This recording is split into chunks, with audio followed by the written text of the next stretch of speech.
Thank you very much.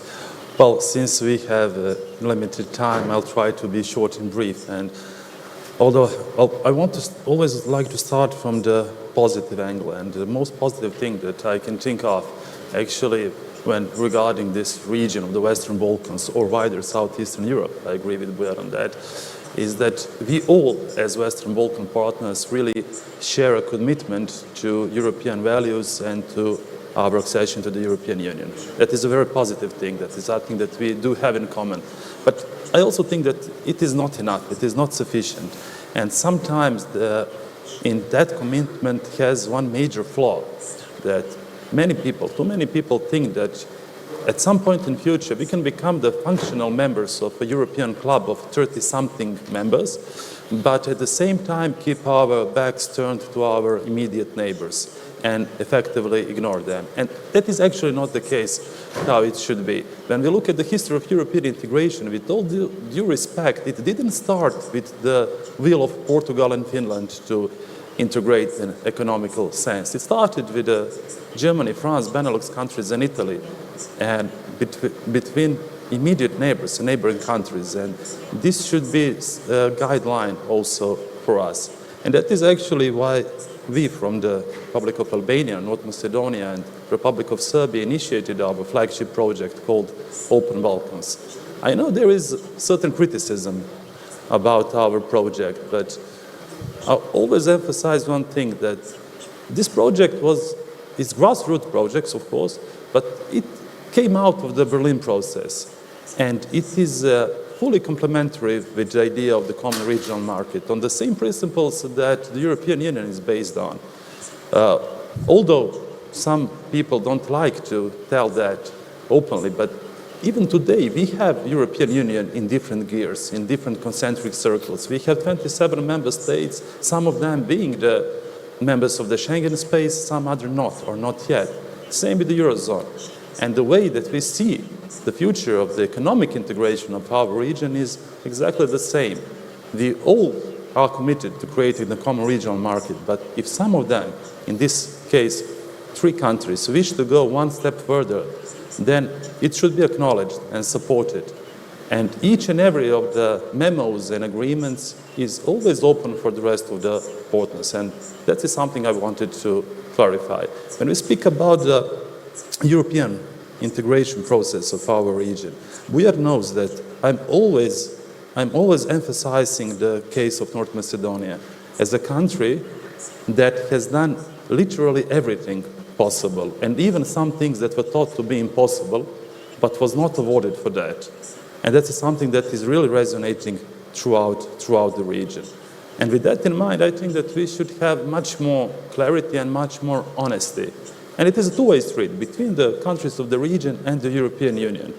And you know, when we speak about these bilateral obstacles, in the case of North Macedonia and Bulgaria, I'm not sure this is actually the case. I think that we should openly speak about the issue of enlargement fatigue and an accession fatigue that is common for our people here. I think that I'm not dissatisfied with the outcome of the Slovenia summit a couple of days ago.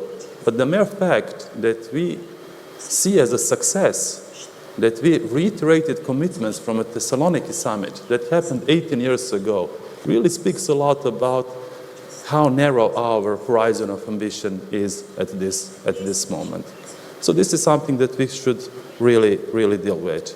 But apart from that, I'm really optimistic about the future of our region. I think we have all the potentials to become the economic engine of this part of Europe, and that is something that could not be ignored by the European Union countries. The way to do it is to functionally integrate in the economic terms, and I wouldn't reiterate things that you already know about 26 million working hours that our truck drivers are losing on the borders.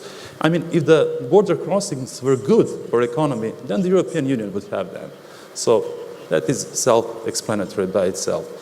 And the only thing, although I'm very optimistic about our future, the only thing that can prevent us from realizing all this is if we are pulled back to nationalism and to past grievances. And with that in mind, let me just, for the sake of clarity and truth, reflect on something that was said this morning, very short.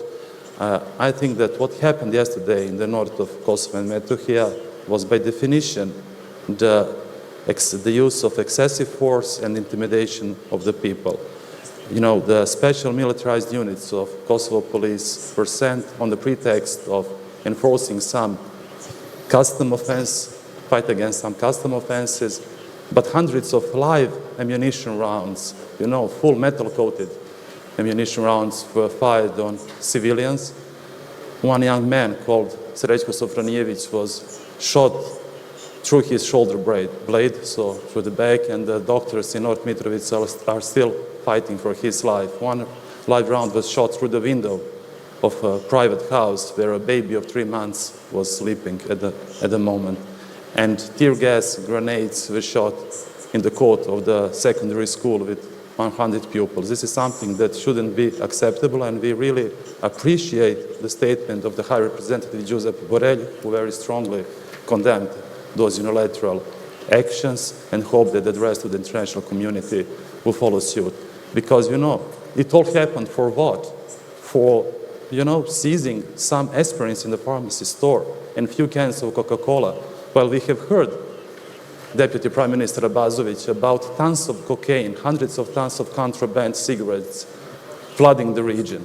So this was, from our point of view, just a pretext for the show of force a couple of days before the local elections, and that must be condemned. Thank you.